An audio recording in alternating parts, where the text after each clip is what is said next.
Les états intérieurs. On a parlé un peu dans ceux qui sont venus aux ateliers. Ça, on va parler un petit peu.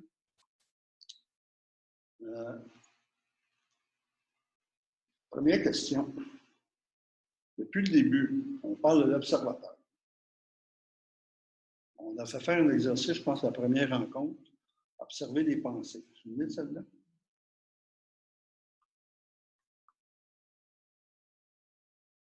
Est-ce que vous avez pris conscience depuis le début qu'il y a un dialogue intérieur à l'intérieur de vous? Vous observez ce dialogue. On va en faire un exercice, on va le réobserver. Je pense que tu es à l'autre diapo après, Jean-Marc. Excuse, là. Ah, OK. On va prendre conscience du dialogue intérieur, on va faire cet exercice-là. Fait que vous fermez les yeux.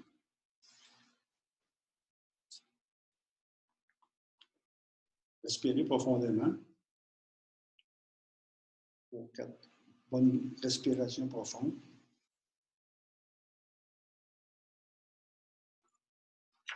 Puis, observez ce dialogue-là. Faites pas juste observer les pensées, faites observer qu'est-ce que ça dit à l'intérieur de vous.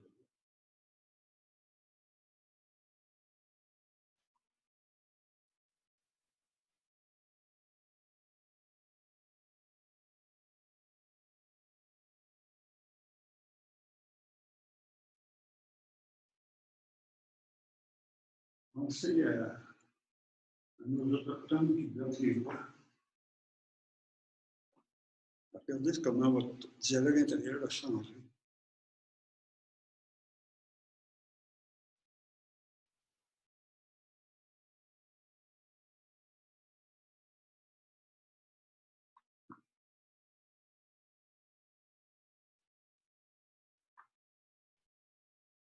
Pensez au coronavirus qui se promène. Regardez encore une fois comment il change.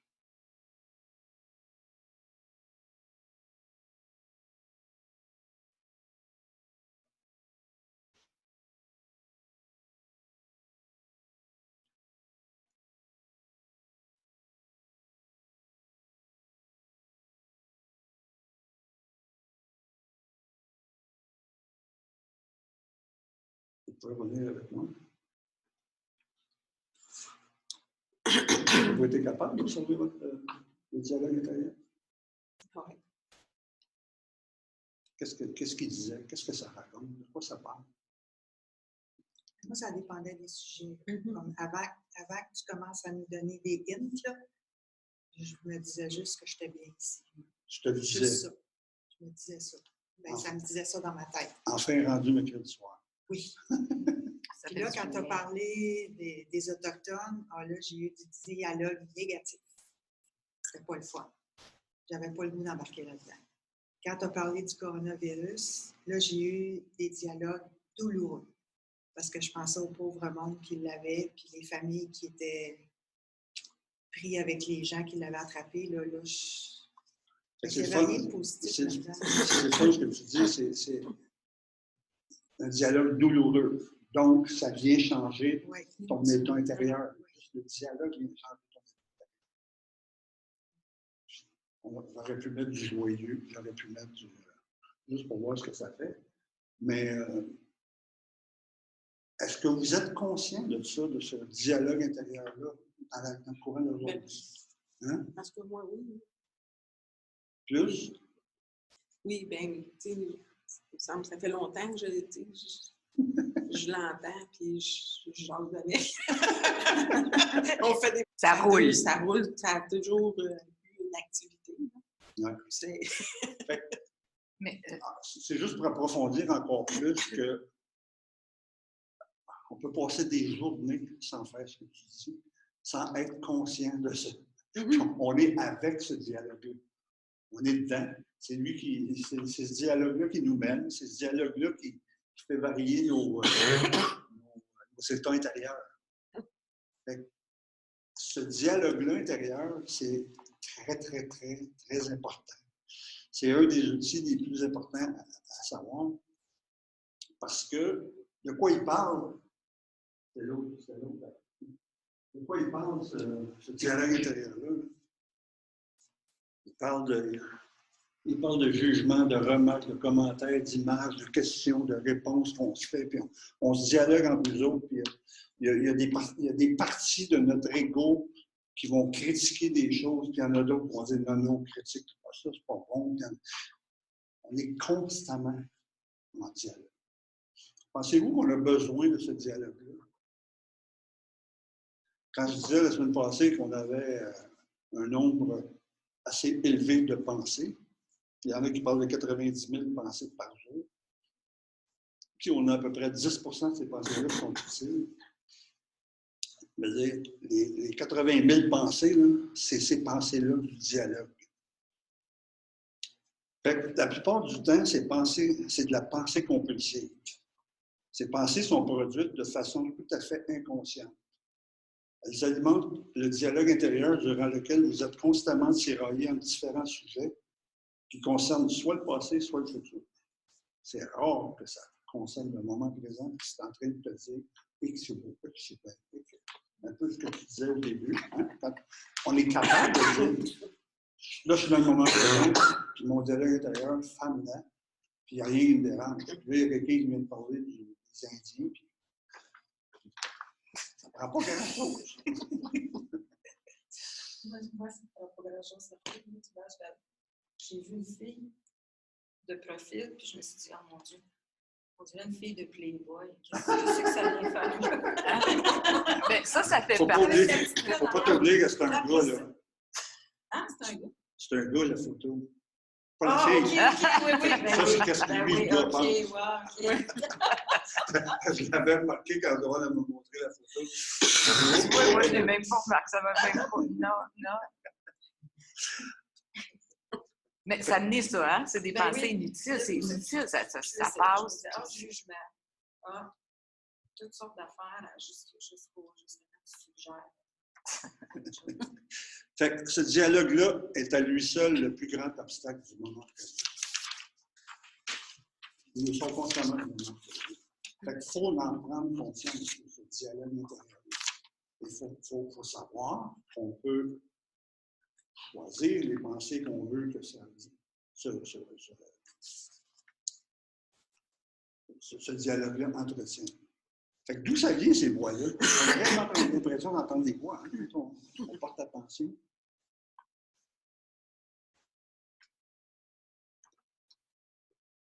Il y a certaines voix. Tu sais, quand tu disais tantôt, je me disais, je suis bien.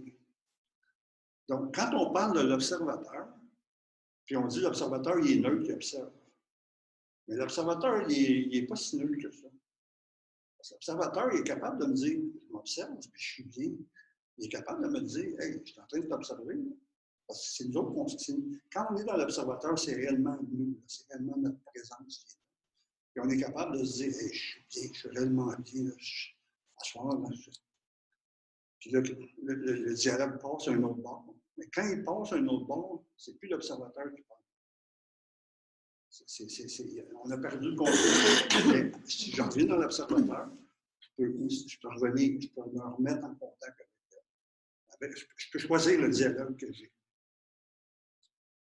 Mais comme Lise a dit, hein, quand tu as vu la fille, après ça, tout de suite, tu t'es ramené, tu as dit, ben voyons. Je dis jugement. C'est ça. Jugement. C'est ça. C'est ce qu'il faut faire. Ton observateur. Être conscient de ça, puis de dire, oh, je suis en train de juger. Là. C'est ma bébite égo qui est en train de s'emparer de mon mental, puis qui fait du jugement. Mais je n'ai pas besoin de ça, je peux l'arrêter. Puis le dialogue aussi, là, quand je suis bien zen, là, puis je suis bien profondément dans mon espace intérieur de paix, le dialogue qui s'installe, ça peut être un dialogue avec l'âme aussi, ou avec le monde de l'invisible, si on ne veut pas juste parler de l'âme. Quels sont les effets de ce dialogue-là intérieur sur nous? J'ai pris l'image à Micheline, Minou. Mais ce dialogue intérieur-là, là, il consomme beaucoup d'énergie. Fait que le minou, là, il est fatigué à la fin de la journée d'avoir laissé son dialogue intérieur là. Puis, ce dialogue intérieur-là, c'est lui qui crée nos états émotionnels intérieurs. C'est exactement ce que tu disais. Quand je t'ai amené chez les Indiens, c'était une chose, puis quand je t'ai amené coronavirus, c'était de la peine pour les autres. Fait que notre dialogue intérieur, il crée nos états intérieurs. Fait que, on va y aller voir un autre exercice afin de se familiariser avec ce concept d'état intérieur. On va en faire un autre exercice. Excuse-moi, tu as un autre diapo, je pense, après. Ah non, OK. Non, OK. Refermez les yeux. On respire profondément.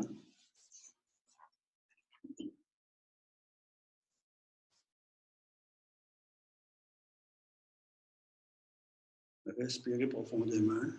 Relaxez. Détendez-vous.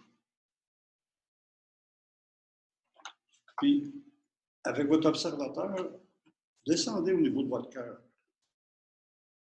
Installez-vous confortablement dans votre cœur. Allez voir ce que votre cœur ressent.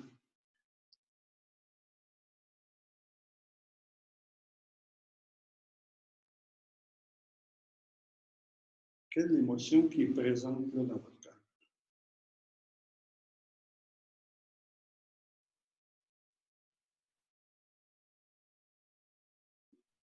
De quoi ça parle?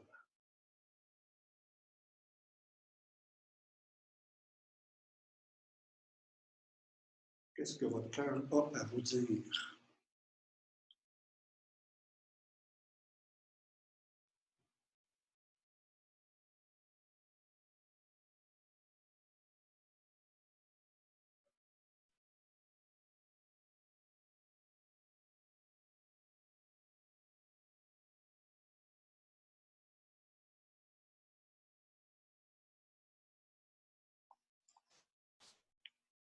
On va changer de position. On amène l'observateur au niveau de la gorge. Ressentez ce que la gorge émet comme sensation. Quelle sensation il y a? Est-ce que ça serre? Est-ce que ça brûle? Est-ce que ça picote? Qu'est-ce qu'il y a là?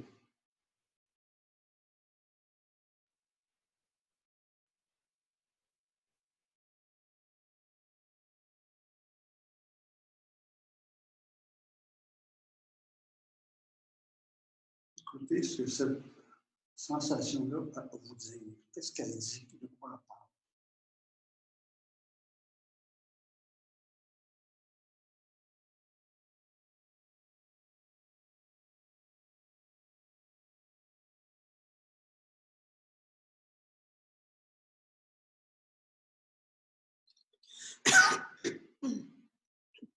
Vous pouvez venir avec moi.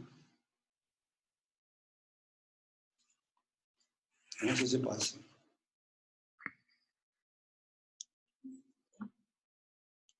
Bien. Qu'est-ce qui s'est passé? Au niveau de mon cœur, ça disait que c'est comme si mon cœur me disait je t'aime plus que tout, puis quoi que tu fasses, quoi que tu dises, je t'aime. C'est ça qui était présent. Oui. Puis au niveau de la gorge? Sur le coup, c'était une envie de crier. Puis comme je ne pouvais pas crier, il faut oser. Ça m'a serré un peu. Ça serrait. Ça serrait un peu parce que j'ai comme arrêté les larmes. Puis, qu'est-ce que ça disait, cette page? Le mot qui m'est venu, c'est liberté. Besoin d'exprimer librement. Donc, il y avait un besoin de liberté. Ouais. Ouais. Des choses à raconter, des choses à dire. Il faut croire. Souvent, souvent quand la gorge serre, c'est parce qu'on a des choses qu'on n'a pas dites. On est dans le non-dit de certaines choses. Fait il y a d'autres qui ont des choses à rajouter. Moi, au Vas-y. niveau du cœur, je ressentais de la joie. Puis au niveau de la gorge, une boule. Quoi? Une boule. Une boule. Qu'est-ce qu'il y a dans ce boule-là? Tu l'as étudié, la boule? Je sais pas. La seule chose que je sais, c'est que là, mon ego, il dort. Il dort? Il dort. Pourquoi? Qu'est-ce qui te dit ça? Parce que je n'entends pas. Comme le premier exercice, là, il n'était pas là. OK. Puis là, il n'est pas là. Ah, merveilleux. Mais la boule, une boule de quoi, d'après toi? Ça doit être une boule de tristesse, sûrement. Ça fait longtemps qu'elle est là, hein? Ah, Ça fait longtemps, hein? Puis, je suis sûr que tu l'oublies, tu ne la vois pas. pardon? Je suis sûr que tu l'oublies, cette boule-là. Dans ta journée, là. Ça fait longtemps qu'elle est Je là. l'oublie ou je la refoule, Mais tu n'en prends pas conscience. Tu fais rien avec. c'est ça. C'est difficile d'avoir une boule là puis de la joie là. Non? C'est quoi? Parce qu'elle avait de la joie au cœur, Ouais. mais une boule à la gorge, Ouais. qui était de la tristesse. Ouais. C'est vraiment les opposés, là. Oui. Puis, on pourrait faire 7-8 autres points. Puis tu Ça, vas c'est avoir différent. 7-8 états intérieurs différents. C'est compliqué, la machine humaine. C'est très compliqué. Fait que tout ça, c'est ça qui produit les voix. Puis les voix produisent, c'est tout entremêlé. Fait que quand on parle de l'observateur, ben, il y a la capacité de l'observation. Puis c'est sûr que là, on prenait un petit cours comme ça, on va y arriver, mais à force de méditer, à force de mettre notre observateur, à force de ne pas accepter de vivre avec ça. On n'a pas accepté de vivre avec ça. Il y a des exercices à faire pour enlever ces choses-là, parce que là, on vit, on n'est pas en harmonie. Puis, Michel, je suis sûr qu'elle est comme ça.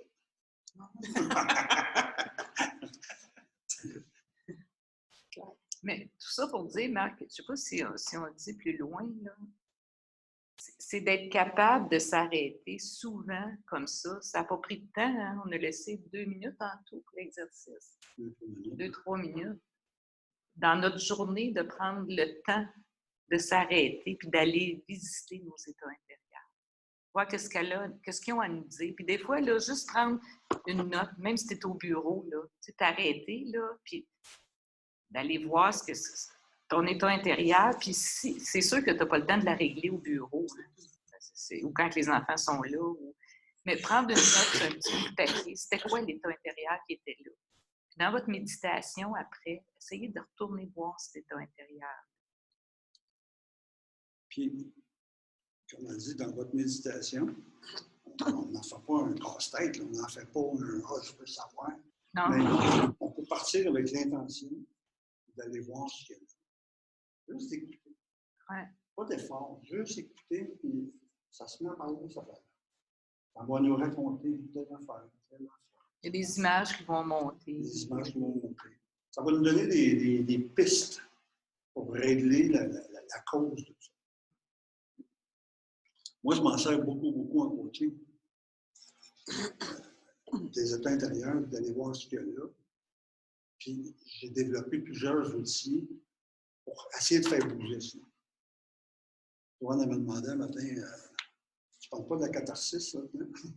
J'ai dit 30 minutes, on n'a pas le temps même de... Mais tu pourrais peut-être juste faire un petit... La catharsis, c'est dans le corps physique. C'est naturel. C'est pour ça qu'on s'en va en auto, on a peur. Il arrive un accident. Ça nous est arrivé l'autre jour. En tout cas, la pédale sur le frein, puis tu es sûr que tu vas rentrer dedans. Le gars en avant, l'auto en avant, il a décidé qu'il virait à gauche. Mais à la dernière seconde. Fait que l'autre a mis les freins. Moi, je mets les freins. L'autre en arrière met les freins. Mais là, j'ai arrêté. Je sais pas, il va peut-être avoir deux cheveux. Mais ça fait pas. On ne se parlait pas dans l'auto. J'ai déjà eu un gros accident comme ça, j'ai rentré dans l'arrière d'un autre. J'avais vu le haut plier, puis ça va vite en maudit quand tu plies. Je dis, ah. Mais là, j'ai vu boum, boum, boum, boum, des sueurs. Puis à peu près, là, j'ai pensé, cohérence cardiaque, 3 ou 4 bonnes grandes respirations. Pourquoi? Pour pas que cette énergie-là de peur respire. Parce que ça, c'est une énergie qui s'en va se loger quelque part. Ça ne sort pas complètement, mais je la garde dans moi, cette énergie. Puis après ça, elle est mêlée avec toutes les autres affaires dont on parlait. Fait il y a des traumatismes internes comme ça, où il y a des événements dans notre vie où la catharsis ne fonctionne pas bien. C'est ce qui crée des traumatismes internes. Mais l'énergie est prise en dedans de nous. Puis, avec différents outils, on est capable de remettre cette énergie-là en mouvement, puis de la laisser sortir du corps. Fait, moi, je le vois avec plusieurs clients, là, mais, il y a des cas graves, de choses bien graves qui sont pris en dedans de nous, puis qu'on n'en parle pas, puis qu'on vit avec ça, puis on s'en va, puis la vie. Puis c'est pris en dedans, puis un exercice de 45 minutes, ça fait sortir toute l'énergie qui était prise.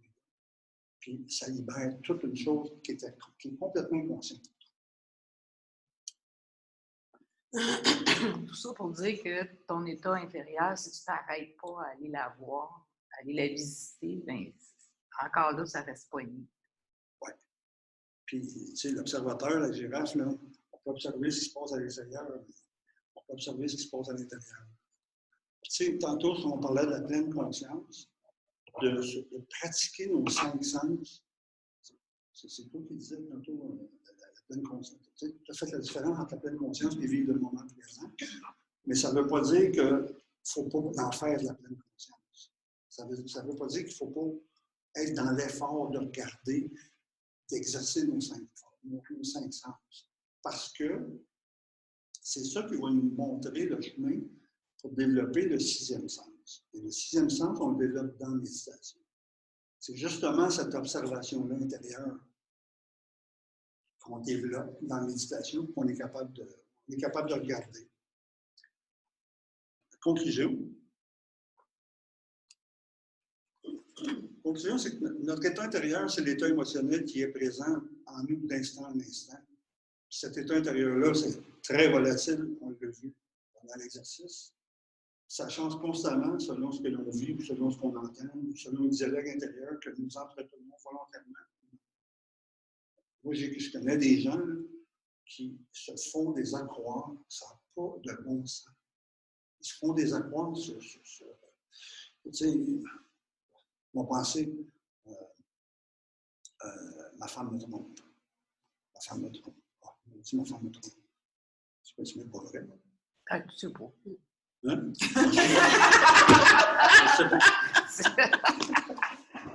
Tu sais pas. Puis, il va arriver le soir, puis il va être en maudit après sa femme. Parce que ce dialogue-là intérieur, ça lui.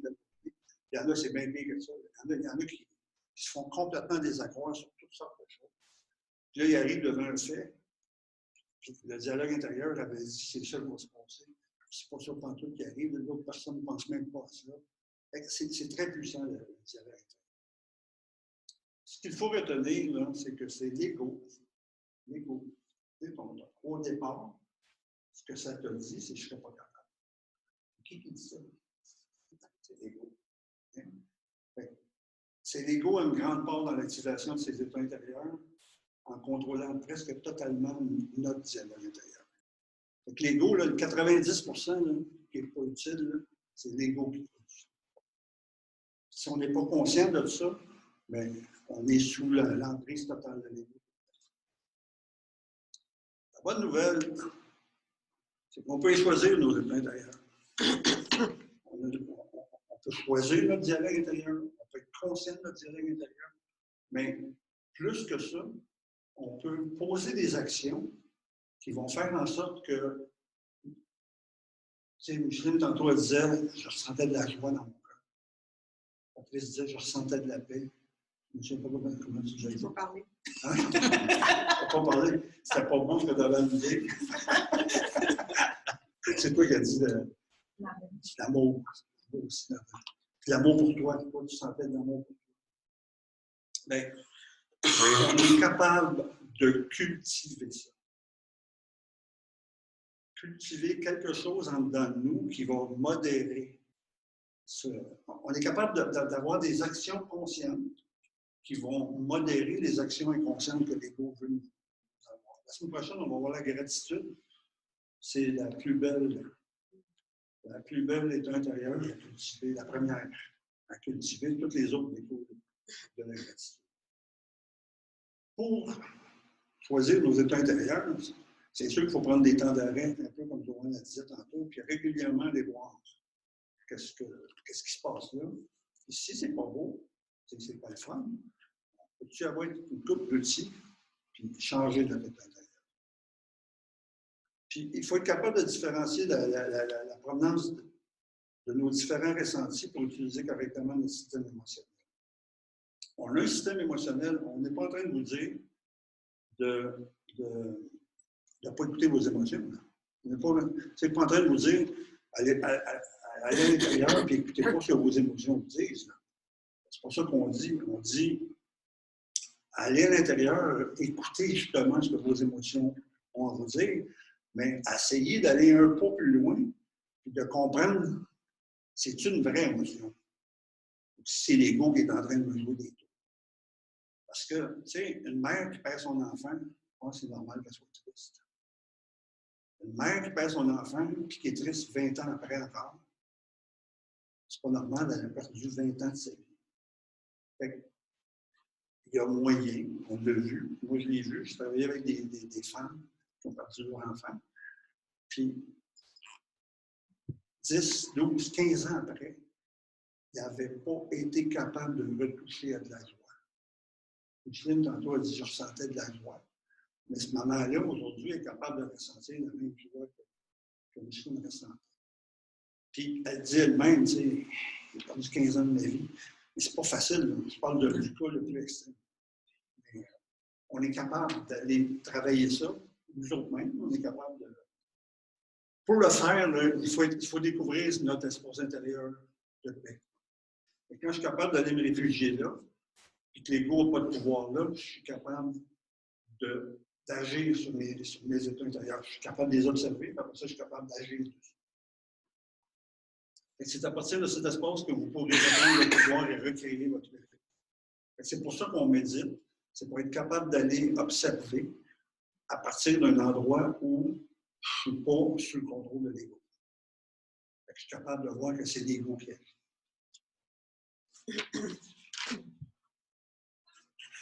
C'est ça qu'on va aller faire. On va faire une méditation, on va tout sortir de là.